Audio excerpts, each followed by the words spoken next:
habeen wanaagsan daawadayaal kuna soo dhawaada barnaamijka caawa iyo caalamka ee BBC waxaan ahay Farxaan Maxamed Jimcaale qodobada wararka ugu waaweyn waxay kala yihiin waa in la bedelo xukuumadda Soomaaliya sida waxa maanta yiri siyaasiyiin mucaarad ah iyo xildhibaano ka tirsan baarlamaanka Soomaaliya oo ku shiray magaalada Nairobi waxaan la hadli doonaa mid kamid ah xildhibaanada ka qayb galay shirkaasi qodobada kale caawana waxa kamid ah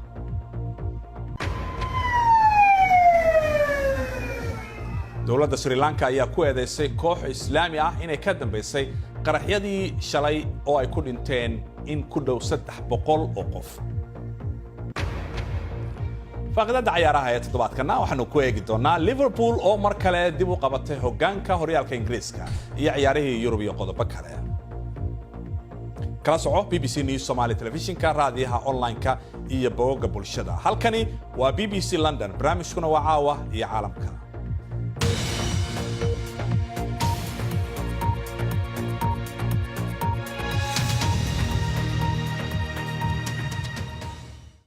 haddaba waxa jira in jahawareer uu ka taagan yahay siyaasadda Soomaaliya kulanka maanta ayaa waxa ay qodobada ay ka soo saareen mas'uuliyiintani ay ahaayeen in xukuumadda la bedelo maadaama dawladdu ay ku fashilantay wax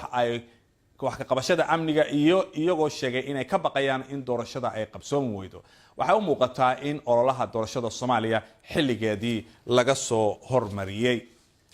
shirkan hadaba waxa uu daba socdaa kulan ay madaxda maamul goboleedyada Jubaland, Puntland iyo Galmudug ay Nairobi kula yeesheen xubno ka tirsan beesha caalamka waxaana ay ka cabanayeen in dawladda dhexe ay si joogto ah ugu hayso faragelin siyaasadeed waxaana ay hore u sheegeen in dawladdu aanay fulin ballamo hore ay ula gashay oo ay ka mid ahaayeen in la xoojiyo nidaamka federaaleynta siyaasad ahaan iyo marka la eego dhaqaale ahaan iyo in la mideeyo qorshaha qaran ee la xiriira qaybsiga mashaariicda iyo dhaqaalaha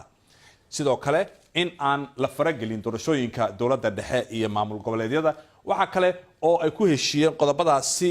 Kasoko maadaama hadaba uu sii dheeraaday khilaafka u dhaxeeya dawladda Soomaaliya ee federaalka iyo maamulada xubinta ka waxa dastuurku hadaba muxuu ka qorayaa arintan waxyaabaha ay isku haystaan balaynu eegno qodobada ugu muhiimsan gaar ahaan cutubka shanaad ee qeexaya bahsanaanta awoodda xukuumadaha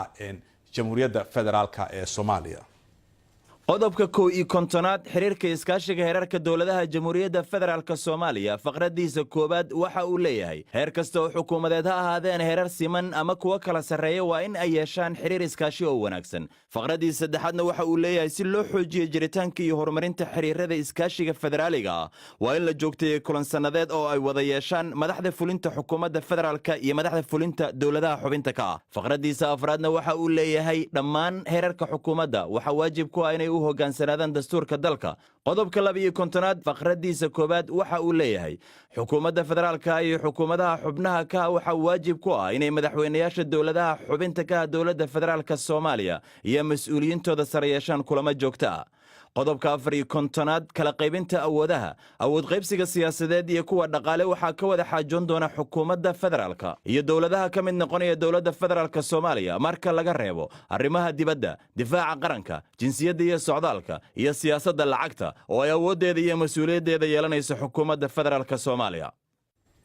magaalada Muqdisho madaxweyne Maxamed Cabdullaahi Farmaajo oo ka hadlayay shir ay ka qayb galeen qaar ka mid ah culimada Soomaaliyeed ayaa sheegay inay soo dhaweynayaan mucaarad wax dhisaya balse aanay mucaaradnimadu ahayn duminta dawladda khalaasa siyaasadeed iyo in loo dacwoodo buu yiri beesha caalamka oo ku eedeeyay faragelin ku hayso arrimaha gudaha ee Soomaaliya waxaan haystaa faragelin shisheeye oo runtii mudooyinkii dawladnimadii naga burburtay kadib in cid walba isku daydo wixii ay keeni karto ama saameyn ama dhaqaale ama dana kale inay Soomaaliya faragashato oo dadkeenu inta badan ay aamineen haddii beesha caalamku aysan garab taagnayn inaysan dhaqaaqi karin hadaba Dr. Cabdifataax Ismaaciil Daahir oo ka mid ah mas'uuliyiinta xildhibaanada ka qayb galay shirkaasi ayaa hadda si toos khadka Nairobi ugu jira Cabdifataax go'aankaasi dawladda hal la bedelo leeyahay ma ku raacsanta adigu dabcan dawladda anagu waxaan qabnaa inay gabtay xilkii loo igbaday 2 sanana waa waqti lagu cadeyn karo in dawladdu xilkeedii gudatay inay gabtay meeshii markii xukunka loo dhiibay ay taagneyd hadda meel aad ugu hooseysa shay kasta uu taagan yahay amnigu ku jiro waxyaalaha aan xaqiiqada ku dhisnayn ee loo sheegay beesha caalamka iyo ummadda Soomaaliyeedba ee ah dhaqaalaha kordhay iyo waxyaalahaasina wax sal iyo raad toona le maaha wax dad khubari intay fadhiisteen ay soo xaqiijiyeen maaha marka maadaama ummaddu waxay u igmatay xukuumaddan hadda jirta ay ku fashilmeen waxaan u maleynayaa inay waajib tahay in laga dalbado inay iscasilaan si loogu bedelo dad kale وقرت عبد الفتاح واحد كهذا شيء أننا لقوا بدل أننا وحن هذا أنا كم قيب مثلا وكلا أنا تعديل لي أوفر جريه كم قيب جلان وقرت فهمي عبد الفتاح بدنا كل الصوماليات بأشروا كقيب جري كرا عبد الفتاح دور هلا حيل قبض مركز صو هذا القاضي تين هدان يبنوا برلمان الصومالية مدة هذا سدح سنة أياد هاوشن كوشرتين والدولة ده إلا هدنا وح رسمي أو حتى إن حير كاسي أمام الدستور كقبيضة أو حكبد الشين مشيران horta xukuumaddu waxay go'aan ku gaadhay inay baarlamaanka ku mashquuliso sharciyadoodu aad u hooseyso oo sharci kasta oo ay meesha keenaan kuwii macnaha lahaay ay keeneen qaarkood waa loo dhaafiyay qaarkoodna de waxa ay ku dhaafiyeen sifa aan sharci ahayn oo ay kamid tahay inay waxyaalo aan munaasab ahayn oo ay ku jirto lacag ay ku bixiyaan inuu dhaafo baarlamaanku sharciyada macnaha aan lahayn sheegayso sharciyada macnaha aan lahayn oo baas gareysana sheegayso macnaha aan lahayn sharciyada macnaha aan lahayn waa 30 sharci waa ka badan yihiin oo mid kaliya aan inta NGO la siiyay mid kaliya aanu tayadii sharci lagu tilmaami lahaa aanu dhameystirin mid kaliya aanu ahayn sharci cusub ee dhamaantood ay yihiin sharciyo kale oo Soomaaliya hore u yaalay ay jiraan oo kaliya ay ahayd in amendment lagu sameeyo يعني nimankan waxay rabaan dawladnimada inay ka soo bilaabaan sagxadda dawladnimada sagxadda lagama soo bilaabay dawladnimada 50 sano soo jirtay sharciyadii hore soo jiray wixii amendment u baahan bay ahayd in wax laga bedelo oo la casriyeeyo ma aha عبد الفتاح maxaynu ku bedelnaa marka waayahay ilaa shirarkan mandaleyska ah mar walba aad qabanaysaan waa lagu daalay maxaad soo jeedinaysaan oo lagu bedelayaa shirarka waxa lagu bedelayaa dastuurku galdalooladiisa baha lahaatee uu kala cadeeyay sida awoodaha dalku ay u qaybsan yihiin hay'adda baarlamaanka awoodaheeda waxa kamid ah inay korjoogtayso xukuumadda oo wixii ka qaldan ay u tilmaanto waxa kamid ah inay dadka matasho oo codka ummadda ay baarlamaanku matalo in la gaarsiiyo xukuumadda waxa kamid ah in shuruucda la sameeyo inta sharciyo macna la horkeeno baarlamaanka si fiican looga shaqeeyo oo ay noqdaan sharciyo hadii doonaan ha yaraadaan laakiin tayadoodu sareyso marka taana waxa ku haya aan dhameystiro waxa dhibaato ku haya xukuumadda baarlamaanku ka shaqeyn kari laayay faragelin joogta ah bay ku haysaa oo baarlamaanku shaqadiisa uu ka gudan kari laayay ku joogteynta maxaa kamid ah dad noo sheegto maxaa kamid ah faragelinta waxa kamid ah midalan oo kale ma jirin hore Soomaaliya oo gamay dhicin prime minister 2 sanadood shaqeynayay oo baarlamaanka mar kaliya aan horiman intaas oo jeer ba laga dalbaday inuu baarlamaanka hor yimaado hadda wadnaa mooshin kale oo ah inuu baarlamaanka hor yimaado uu sharaxo ballanqaadyadii ummadda horteeda oo halka ka sheegay 2 sano ka hor waxay ahayd inuu bil kasta intuu noo yimaado uu naga update gareeyo yiraahdo halkaas ay wax marayaan haddana wuxuu ku bixiyaa juhdiga ugu badan in aanu baarlamaanka horiman marka horta baarlamaanka isagoo hor yimaado aan la xisaabtanay Cabdi Fataax hadda waxaad igala hadlaystaa studio-hayagii Nairobi adiga iyo mas'uuliyiintii kale Nairobi waad wada joogtaan marka shiraad ku qabateen Nairobi oo aad Muqdisho uga soo tagteen Soomaaliya arinteeda xal ma u yahay wax ma ka bedelay baad isleedahay marka dabcan inaan Muqdisho ka nimaadno waa caburinta iyo cadaadiska xukuumadda ay ku hayso hay'adihii kale ee saaxadda ula sameeyay kaliya ma aha siyaasadda Soomaalida anaga iyo farmaajo kaliya ma aha dad badan oo naga tayo badan oo naga karti badan oo naga aqoon badan banaanka taagan oo rabay inay wax bedelaan kuwaasi waxa uu suura gali weyday aan dhameystirada su'aal badi weydiisay waxa uu suura gali weyday maanta halkan inaan shirka ku qabanno waxa sabab u ahaa dad wax tar weyn oo balaaran u leh ummadda Soomaaliyeed inay wax ku kordhiyaan ayaa nagula kulmi kari waayay xamar marka waxay noqotay inaan anagu dal shisheeye u nimaadno eedeedana waxa qaadaya maxamed cabdullaahi farmaajo iyo ra'iisul wasaarihiisa xasan cali khayre oo suura gelin waayay xildhibaan aad baad u mahadsantahay Cabdi Fataax aad baan kaaga mahad celinaynaa waqtigaaga bal markan aynu eegno qodobada kale ee ku jira wararka maanta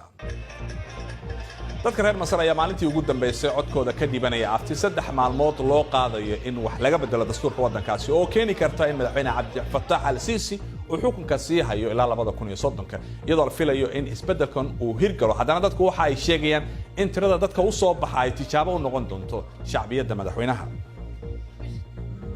dalka Ukraine nin majaajilista oo la yiraahdo Volodymyr Zelensky ayaa ku guuleystay doorashada madaxtinimada isagoo helay 73% codadkii la tiriyay halka madaxweynihii hore Petro Poroshenko uu helay 24%.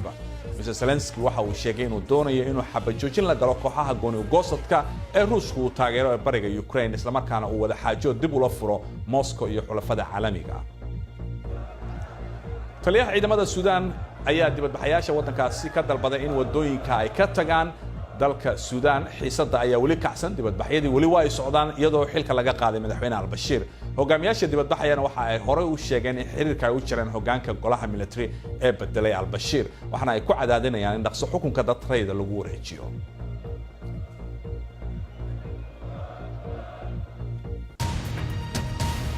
wali waxaad nagala socotaan BBC Somali boggayaga BBC Somali Facebook ayaad wararkii ugu dambeysay kala socon kartaan muuqaalo falanqayn dheeraada iyo wararka ugu waaweyn si aad u hesho wararkii ugu dambeeyay Soomaaliya caalamkaba sidoo kale nagala soco BBC Somali Twitter iyo Instagram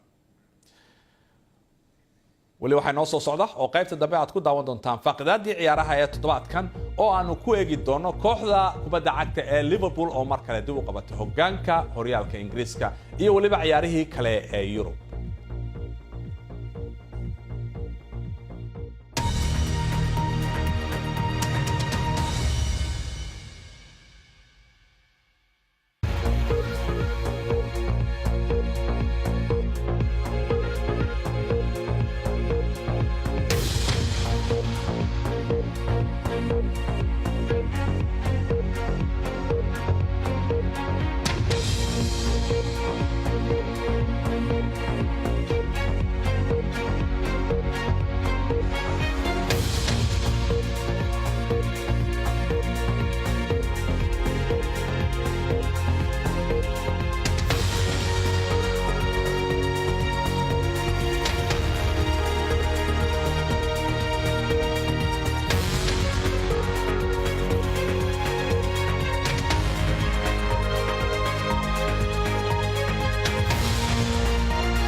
wali waxaad daawanaysaan caawiya caalamka balan xasuusiyo qodobada wararka ugu waaweyn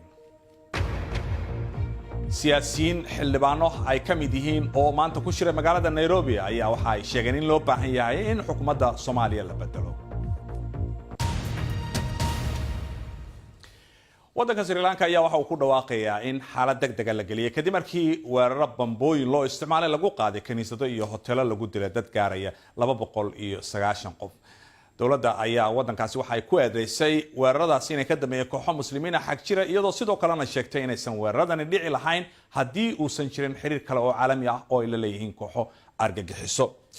mar sii horeysay ayaa haddaba maanta waxa dhacay qarax kale oo la sheegay in uu ahaa oo ka dhacay magaalada caasimadda Sri Lanka Colombo markii qaraxaasi ay ciidamada booliisku ay isku dayeen in ay baaraan baabuur waxyaabaha qarxa lagu xiray oo yaalay meel u dhow kaniisad ku taala waddankaasi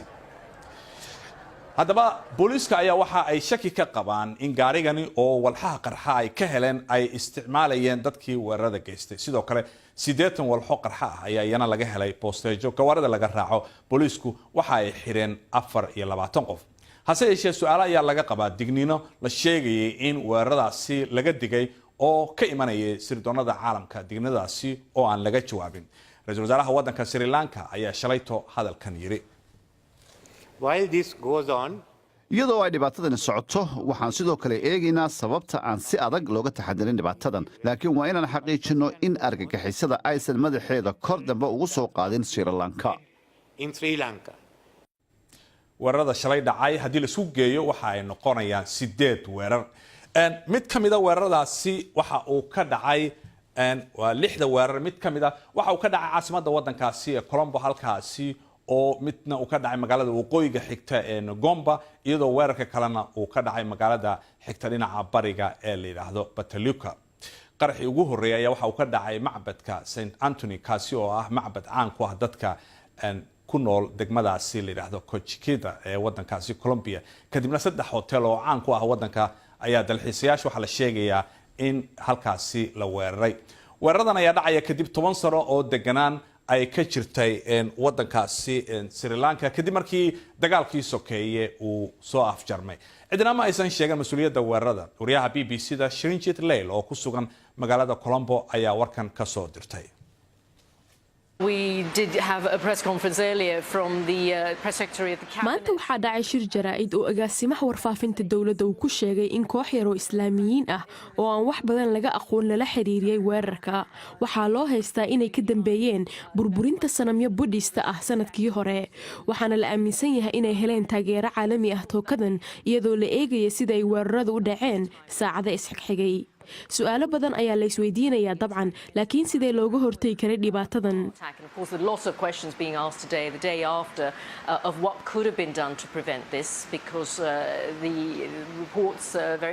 warbixinno iyo fariin la isla dhex maraya ayaa sheegaysa in dowladdu ay wax ka ogeed weeraradan maalmo ka hor ilaa iyo 11 abriil waxaa socday digniino ah in laga yaabo in weeraro ay dhacaan laakiin warbixinta ayaa sidoo kale sheegaysa in ra'iisul wasaare Ranil Wickremesinghe iyo kooxdiisu aynan waxba ka ogeyn arrinka bal markan aynu eegno faaqidaadii ciyaaraha ee toddobaadkan waxaa stuudiyaha ila jooga Maxamed Axmed Deysane oo ciyaaraha toddobaadka ka faalooda Deysane aan ku bilowno Yurub saan ognahay ciyaarahoodii gabagaba ayay marayaan oo Jarmalka kooxda Bayern Munich iyo Dortmund hal dhibic ayaa u dhaxayso waxa kale oo ayadana hogaanka Spain dhinacaas u hayo Real Madrid taasoo 9 dhibic ay hogaanka ku hayso oo Atletico Madrid iyo Real Madrid ay ku xigaan marka dhanka kale hadii aan u leexano dhanka Faransiiska Ligue 1 Faransiiska waxa ku guuleystay PSG taasoo Monaco ay ka adkaatay 3 gool oo u dhaliyay Kylian Mbappé kaasoo 30 gool u dhaliyay naqdana wiilkii ugu yaray ee ugu gool dhalinta badnaay Ligue 1ka waxa kale oo ciyaartaas yimid oo muddo dhaawac ku maqnaay Neymar oo aan ognahay 200 milyan in laga soo bixiyay Cavani laftigiisa gadaal ayuu ka yimid marka PSG waa horyaalka wadanka Faransiiska waxa kale oo asna horyaalka ku guuleystay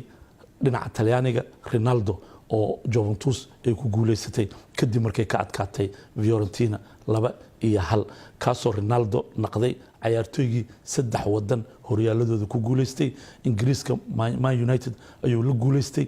Spain waa la soconaa Real Madrid haddana Talyaaniga ayuu ku guuleystay oo kaas horyaalkii Talyaaniga 8 mar isku xigta ayay Juventus oo qaaday oo waa rikoor cusub oo ay meeshaas ay dhigeen Juventus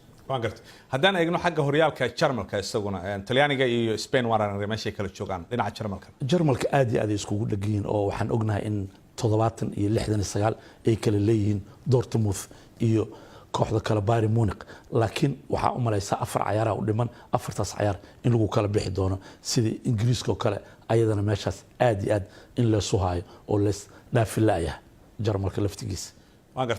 haddii aanu ka gudubno Yurub bal halkan iyo wadankan Ingiriiska UK horyaalka Ingiriiska ciyaaro fara badan baa dhacay toddobaadkan qaar kalena waa la filayaa aynu ku hormarno bal sida loo kala horeeyo kooxahaasaan ognahay hogaanka waxaa qabsaday markii hore City ayaa qabatay kadib markii ay Tottenham hal iyo eber uga adkaatay kadib haddana waxaa hogaankii mar labaad qabtay shalay oo ay Liverpool ay ka adkaatay kooxdii ayada laftigeeda dhicida ka cabsanaysa Cardiff 2-1 hadda Liverpool ayaa hogaankiisa laakiin waxay u badnaa doontaa 5 ciyaar ayaa u dhiman City Liverpoolna waxaa u dhiman 4 ayaa u dhiman oo aandhay 3 ciyaar ayaa u dhiman marka waxaa la kala ogaa doonaa arbacada ayaa waxaa dhici doonto ciyaartii ugu weyneed oo labada Manchester ay wada ciyaari doonaan haddii City ay ciyaartaas inkastoo Man United 4 looga soo adkaaday ay guuldarro kala badaan waxaa u malaysaa horyaalka inay irid furmi doonto oo la ogaa doono cidda bal qaadi doonto markaas saansaan inay soo bixi doonto taasoo aan ognahay in ciyaaraha u dhiman City ay u dhiman tahay ayadu ay la ciyaari doonto arbacada Man United la ciyaari doontaa marka ayadu kooxa waaweyn uma dhinno oo Burnley la ciyaari doontaa, Leicester gurigooda ugu imaan doonto, waxay kale la ciyaari doontaa Brighton ay u tagi doontaa. Meesha Liverpool kooxaha laakiin Liverpool intaan u galayn kooxaha Manchester City ku beegan ma la isdhihi karaa waa kooxo qalqal gelin kara hal ciyaar ba ha noqotay. City saan ognahay waa ciyaartooy badan oo tayo badan ay haystaan. Kooxda kaliya aan dhihi karno way celi kartaa Man United way. Man United afar ayaa waxa ka soo dhalisay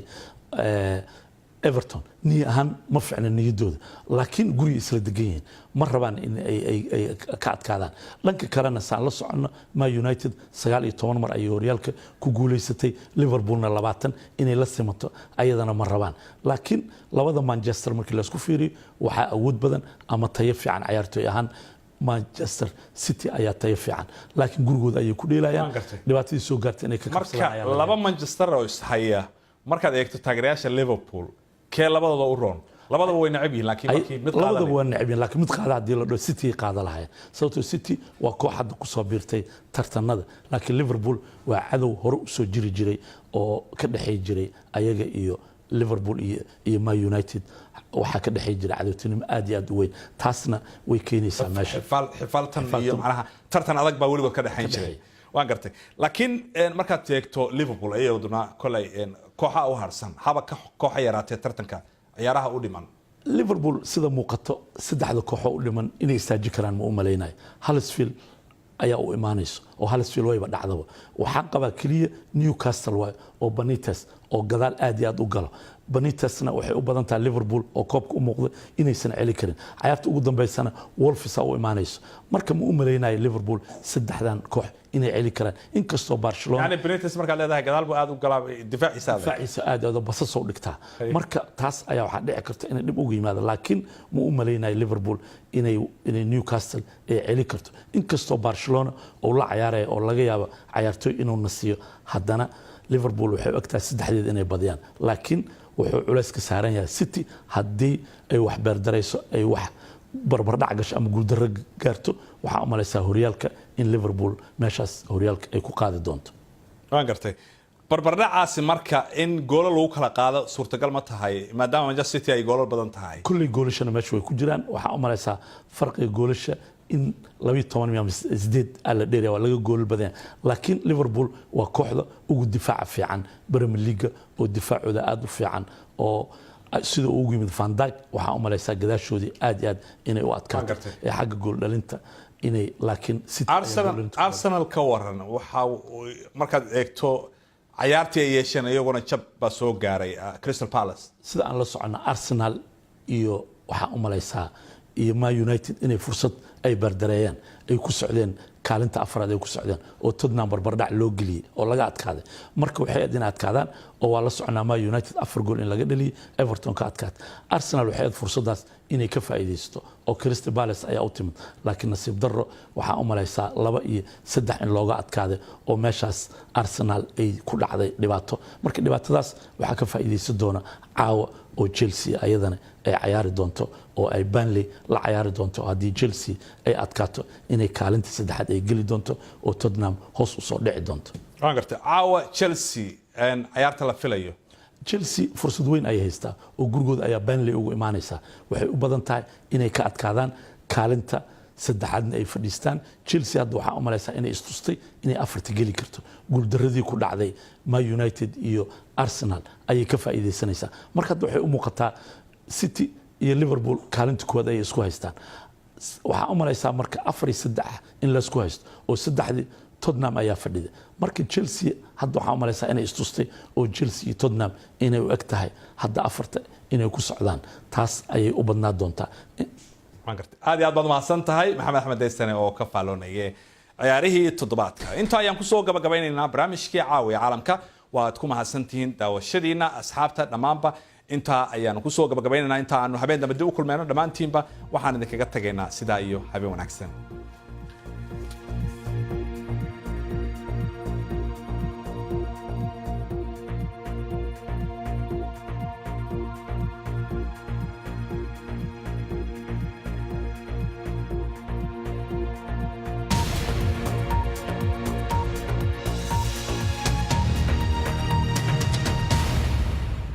Thank you.